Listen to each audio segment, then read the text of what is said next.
Listo, perfecto. Bien, chicos, bienvenidos a la primera clase del curso de filosofía atomista. La primera clase va a ser una introducción general a la filosofía. ¿Qué es la filosofía? Este, ¿Cuál es su naturaleza? ¿Cuál es su método? Etcétera, ¿no? Entonces, vamos a empezar con,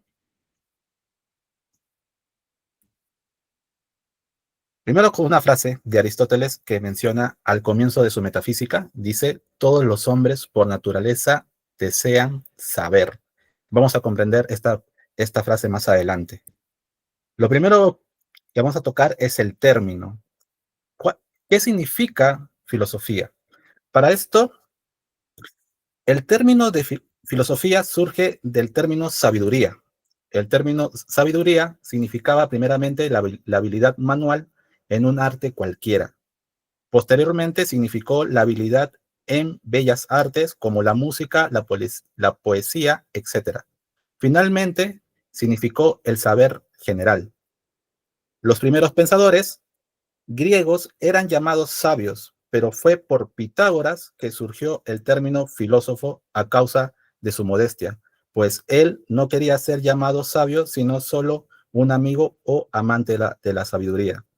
Justamente, filosofía en su etimología significa amor a la sabiduría. Bien, esto de aquí es curioso, pues. Actualmente los filósofos no quieren llamarse filósofos porque piensan que es un título muy grande, que no les cabe, ¿no? Prefieren ser llamados licenciados en filosofías o cosas así, pero nadie se quiere poner la etiqueta de filósofo como tal. Sin embargo, para Pitágoras era más grande la etiqueta de sabio. Es por eso que él prefería llamarse filósofo, en el sentido de que se identificaba como un amigo o un amante de la sabiduría, más no un sabio. Dice Santo Tomás en su comentario a la metafísica de Aristóteles, libro 1, capítulo 3, mientras que los antiguos que se dedicaban al estudio de la sabiduría eran llamados sofistas, es decir, sabios. Pitágoras, cuando se le preguntó qué profesaba ser, se negó a llamarse sabio como lo habían hecho sus predecesores, porque pensaba que esto era ser presuntuoso, pero se llamó a sí mismo filósofo, es decir, amante de la sabiduría. Y a partir de ese momento, el nombre hombre sabio se cambió a filósofo y sabiduría a filosofía. Este nombre también aporta algo al punto en discusión, pues ese hombre parece ser un amante de la sabiduría que busca la sabiduría, no por alguna otra razón, sino solo por sí mismo, porque el que busca una cosa a causa de otra tiene mayor amor por aquello por cuya causa busca que por aquello que busca. ¿Qué quiere decir esto? Que el filósofo no busca la sabiduría en tanto algo particular, sino en tanto la sabiduría misma. Lo que busca es el conocimiento en tanto conocimiento. Bien, pasando a la naturaleza de la filosofía, como vimos en la frase con la cual Aristóteles comienza su metafísica, el hombre por naturaleza está ansioso de saber, es decir, que el deseo de saber le es innato. Claro ejemplo están los niños que nacen y desarrollan una curiosidad por el mundo, mostrando a través de sus porqués y los cómo que no cesa de formular a sus mayores. Esto que he escrito quiere decir que ya desde la niñez nosotros tenemos una, una propiedad, una actitud intrínseca que nos mueve a querer saber sobre las cosas. Ya muy de niños preguntamos por qué llueve, por qué esto, por qué el otro, cómo funciona esto, cómo funciona lo otro. Y no lo hacemos para alguna utilidad particular, sino simplemente porque queremos saber. Porque de niños no nos sirve de nada saber por qué llueve. Simplemente por la curiosidad de querer saber por qué llueve y nada más. Dice Reyes Jolivet, que es un tomista muy conocido del tomismo de escuela: si el deseo de saber es esencial al hombre, debe ser universal en el tiempo y en el espacio. Y esto es lo que nos enseña la historia, pues no hay pueblo, por retrasado que se halle, en el que no se manifieste esta natural inclinación del espíritu, y es por consiguiente tan antigua como la humanidad. El deseo de saber, chicos, es innato al hombre. Nos surge con el hombre y es por eso que todas las civilizaciones, sin importar tan antiguo que sean, siempre tienen esta actitud por querer conocer las cosas. Y a partir de esa actitud es que surgen justamente las ciencias, ¿no? Y toda civilización ha tenido un aporte a la sabiduría del hombre. Bien, aquí vamos a pasar a lo que son las diversas formas del saber. Vamos a empezar por el saber empírico.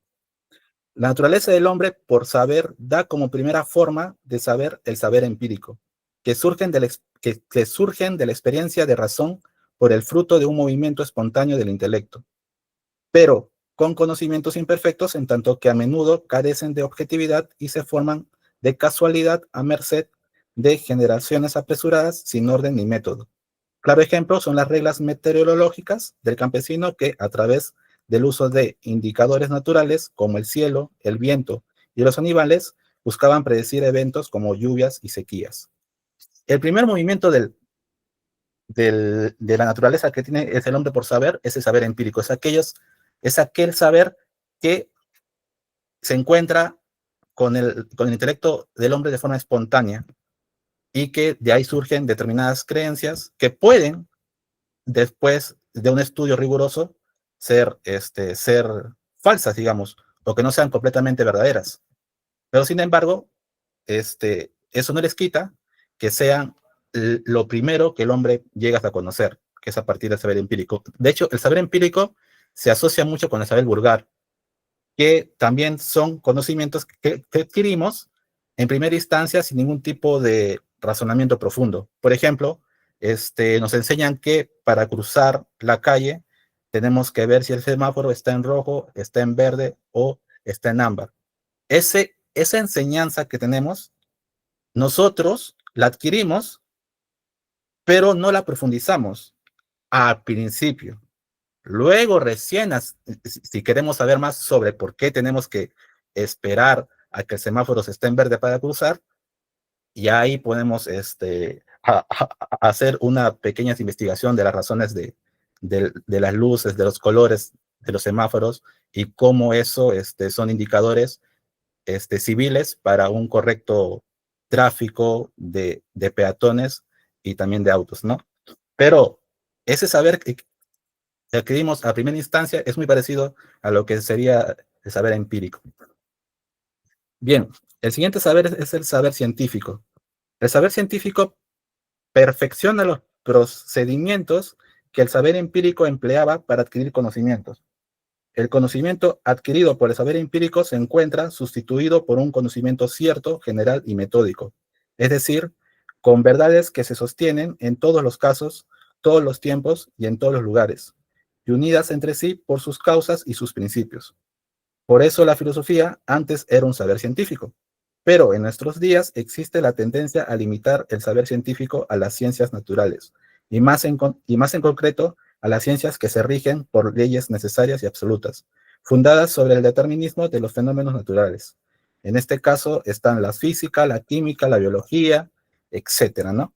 Bien, el saber científico, en el sentido clásico, abarcaba la filosofía, pero como ya no estamos en las épocas del saber griego, del saber escolástico, entonces tenemos que hacer una división más, ¿no? Y tenemos que poner el saber científico un poquito más restringido en tanto su metodología y en tanto su forma de adquirir conocimiento. Pero el tercer saber justamente es el saber el cual nosotros vamos a abarcar aquí. El saber filosófico. El saber filosófico es la expresión del deseo de saber más eminente, porque mientras las ciencias se limitan a descubrir las causas más inmediatas, la filosofía tiene por objeto descubrir las causas más universales, es decir, las causas primeras de todas las cosas. A diferencia del saber científico que se encuentra restringido para cada materia de estudio, por ejemplo, la física solamente va a estudiar los cuerpos, sus leyes, su movimiento, etc., el saber filosófico abarca toda la realidad. El saber filosófico va a buscar las razones de las cosas en tanto sus causas más universales y sus principios más fundamentales. Por eso es que, por eso es que se dice que la filosofía es la madre de la ciencia. No porque la ciencia haya surgido de la filosofía, sino porque la filosofía, aparte de engendrarla, la sostiene, por decirlo así, lo amamanta, ¿no? Porque los principios filosóficos son los que sostienen, son los que todo saber científico presupone para poder empezar a hacer ciencia. Si la ciencia cuestiona aquellos principios que presupone para poder hacer ciencia, simplemente no pueden hacer ciencia, simplemente no pueden empezar a construir un saber científico porque solucionar los saberes filosóficos es un tema que aparte que no les compete, si lo intentan hacer, estarían saliendo de su marco de estudio y estarían haciendo justamente filosofía. Esos serían los tres saberes. Luego, tenemos lo que es el objeto de la filosofía, el objeto material. La ciencia como la filosofía comparten, la ciencia como la filosofía comparten el mismo objeto material. ¿Qué es el objeto material? El objeto material es pues aquello que una disciplina del conocimiento va a enfocar su estudio. Como dije, por ejemplo, el objeto material de la física son los cuerpos, el objeto material de la biología es el ser vivo, el objeto material de la antropología es el hombre, el objeto material de la salud también es el hombre. Pero, ¿qué hace que el objeto material de la salud y de la antropología sea el hombre, pero que no sean la misma ciencia? Porque los estudian eh, el hombre, ¿cierto? Pero la salud se encarga de otro tipo de ciencia, mientras que la antropología se encarga de otro tipo de ciencia. Entonces, ¿qué hace que estas dos materias o disciplinas del conocimiento sean diferentes si estudian lo mismo? A eso se le llama lo que es el objeto formal. El objeto formal lo que va a estudiar es el modo o el aspecto propio que una disciplina del conocimiento va a estudiar al objeto material. La ciencia y la filosofía no tienen el mismo objeto formal, aunque comparten el mismo objeto material. La ciencia limita su objeto formal a la determinación de las leyes de los fenómenos, o sea, la ciencia limita su saber a un aspecto restringido de la realidad. En cambio, la filosofía aspira a conocer la naturaleza profunda de las cosas, sus causas supremas, el conocimiento de lo que está sobre la experiencia sensible o los fenómenos. Entonces, entendiendo lo que es el objeto material y lo que es el objeto formal, el objeto material de la filosofía es el mundo y el hombre. Y el objeto formal de la filosofía son sus causas fundamentales y principios y sus primeros principios. ¿Vale? Luego, ¿cuál es la distinción entre ciencia y filosofía? Esto ya queda claro, pues, ¿no? Mientras que la ciencia se encarga de las causas inmediatas y encadenamiento de fenómenos, la filosofía se encarga de sus causas fundamentales y primeros principios de qué? De la realidad y del hombre. Acá escribí lo siguiente. Comprendiendo el objeto material y el objeto formal de la filosofía, nos damos cuenta que la ciencia no da las mismas explicaciones de la realidad que la da la filosofía. Los problemas de la ciencia no son los problemas de la filosofía. La ciencia, al tomar atención a las causas inmediatas y el encadenamiento de los fenómenos, deja intacta las cuestiones de la naturaleza fundamental de las cosas, sus valores y de sus fines. La ciencia, en conclusión, no responde a lo más fundamental que la filosofía busca responder, que es justamente las causas últimas y los principios que fundamentan el mundo. Bien, entonces, entendiendo cuáles son la distinción entre la ciencia y la filosofía, y sabiendo también lo que es el objeto de la filosofía, pasamos a lo siguiente que es muy importante, el método de la filosofía. Muchas personas creen que la filosofía no tiene método, que la filosofía es simplemente pensar. ¿Cuántas veces hemos estado en redes sociales discutiendo con personas sobre la filosofía y estas personas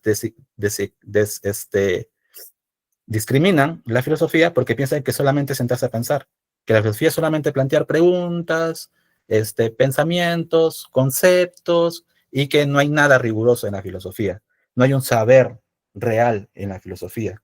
Y esto es completamente falso. A ver por qué. Primero vamos a entender lo que es el método. Se llama método al conjunto de procedimientos empleados para llegar al conocimiento o a la demostración de la verdad. No toda disciplina del conocimiento tiene el mismo método.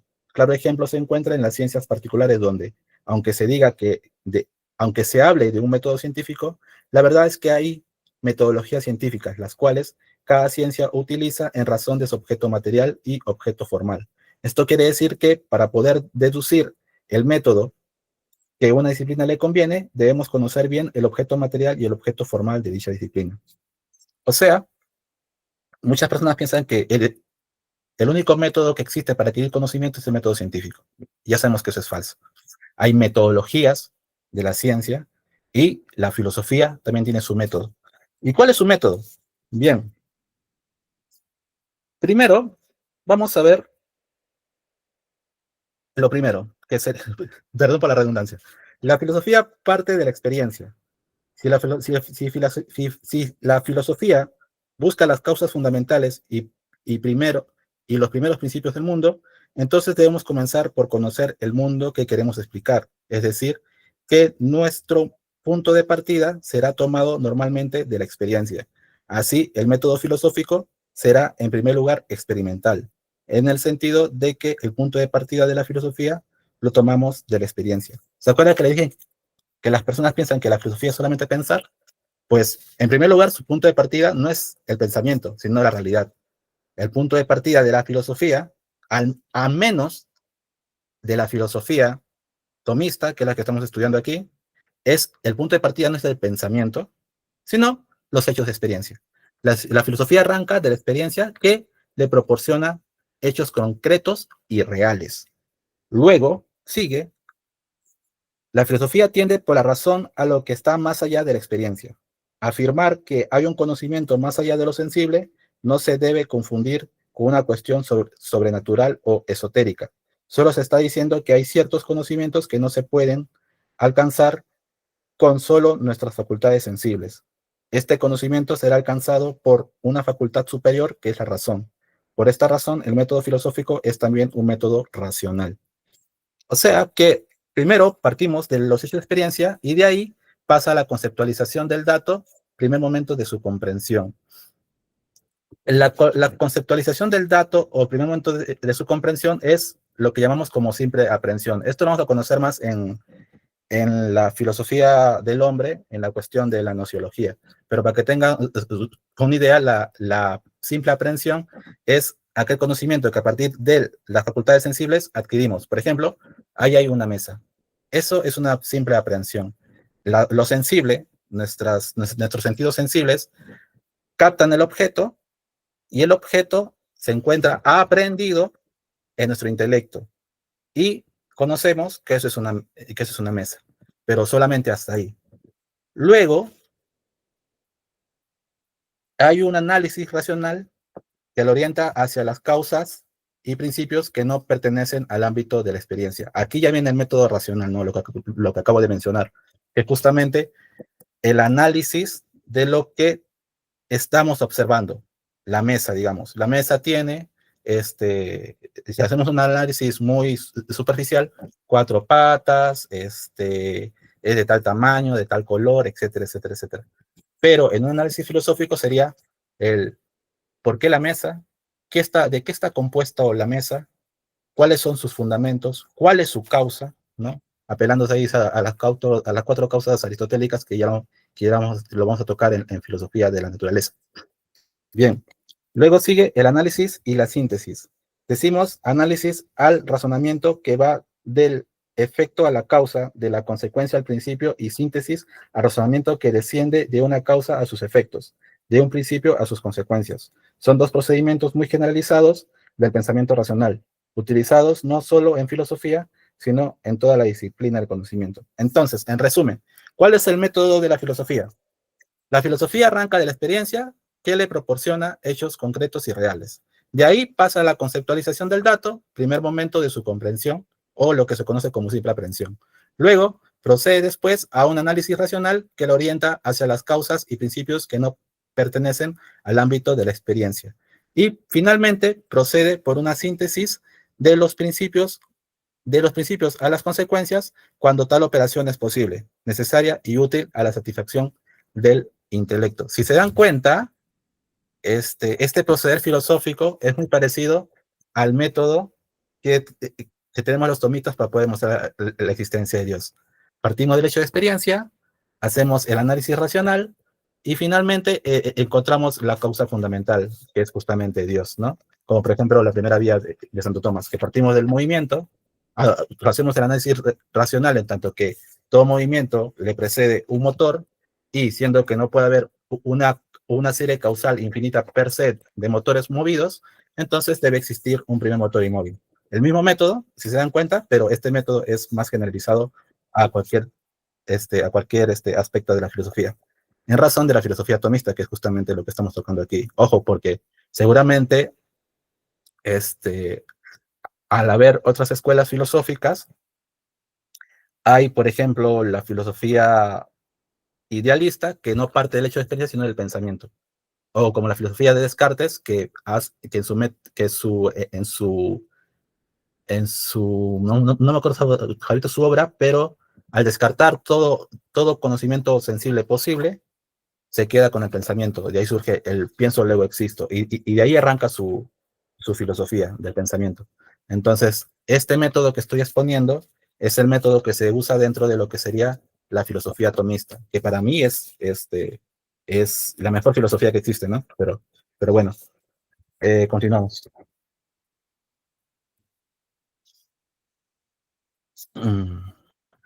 La filosofía y la teología.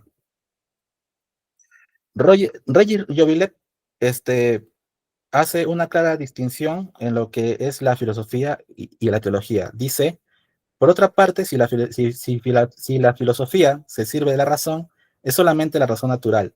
En esto se distingue absolutamente la teología, que se basa en las verdades reveladas, mientras que la filosofía solo recurre a las luces de la razón. Su criterio de verdad no es, como en la teología, la autoridad de Dios que revela, sino la evidencia de su objeto. ¿Por qué, ¿Por qué menciono esto? Que parece estar completamente aislado de lo que tocamos anteriormente. Porque como estamos estudiando lo que es la filosofía atomista, muchos piensan que la filosofía atomista presupone la existencia de Dios, ¿vale? Presupone la teología católica. Y eso es falso. Tomás de Aquino deja bien claro, ya sea en su Suma contra Gentiles o en su Suma Teológica, la clara distinción que hay entre la filosofía y la teología. La filosofía va a abarcar aquellos conocimientos que podemos adquirir a partir de razón natural, mientras que la teología va a abarcar aquellos conocimientos que podemos adquirir a partir de la revelación. Por eso es que la teología, como fundamento, tiene la fe, que se sirve de la razón para poder hacer más comprensible aquella revelación sobrenatural que nos entrega Dios, ¿no? Para lo que somos cristianos. Pero la filosofía no hace eso, sino que la filosofía, a partir de los hechos de experiencia, busca conocer aquello que la razón natural puede conocer, que son las causas fundamentales de la realidad y sus primeros principios. Entonces, entendiendo eso, sabemos que Santo Tomás de Aquino no hace una mezcolanza entre filosofía y teología, ni tampoco usa la filosofía para poder justificar verdades reveladas, solamente la usa para poder dar luz a aquellas verdades reveladas, pero siempre deja la filosofía en su campo, ¿vale? No hay una mezcla de filosofías y teología como muchos creen, como muchas personas que critican el tomismo hoy en día creen que es así. Y para terminar, vamos comprendiendo ya lo que es el término, lo que es la naturaleza de la filosofía, lo que es su método, lo que son los saberes, lo que es el objeto de la filosofía, ya podemos dar una definición propia de filosofía. Para esto es describir lo siguiente. Habiendo ya desarrollado el origen del término de filosofía, su naturaleza, su objeto y su método, podemos dar una definición más consistente y clara de lo que es la filosofía. La filosofía es como decía Aristóteles, el conocimiento es todas las causas últimas. Y por lo tanto, era la disciplina del conocimiento suprema. Pero Santo Tomás de Aquino no podía admitir esta definición, pues como todo pensador cristiano, había una disciplina aún más suprema que la filosofía, la cual era la teología. Mismo motivo por la que la filosofía pasa a ser no solo el conocimiento de todas las causas últimas, sino que la filosofía es el conocimiento de todas las causas últimas a la luz de la sola razón natural. Aristóteles no hubiera estado en contra de esta definición, pues así él la entendía, al no tener conocimiento sobre un saber aún más supremo y sobrenatural que sea la razón natural. O sea, si somos filósofos no tomistas, si lo que estamos tocando no es la filosofía de Tomás de Aquino o el curso de filosofía tomista, entonces la filosofía se puede definir como el conocimiento de todas las causas últimas, el conocimiento de todas las causas últimas, como lo definía Aristóteles. Pero siendo que este es un curso de filosofía tomista, debemos dejar en claro que Tomás de Aquino no solamente era filósofo, también era teólogo, y él consideraba que la teología era más suprema que la filosofía. Eso, eso lo podemos tocar, si quieren, en un curso de, de teología, pero ya sería esa parte. Desde aquí lo que estamos tocando es lo que es la filosofía tomista, ¿no? Entonces, la definición correcta para la filosofía tomista, para la filosofía, según Santo Tomás de Aquino, es el conocimiento de todas las causas últimas a la luz de la sola razón natural. Y con eso terminamos, chicos.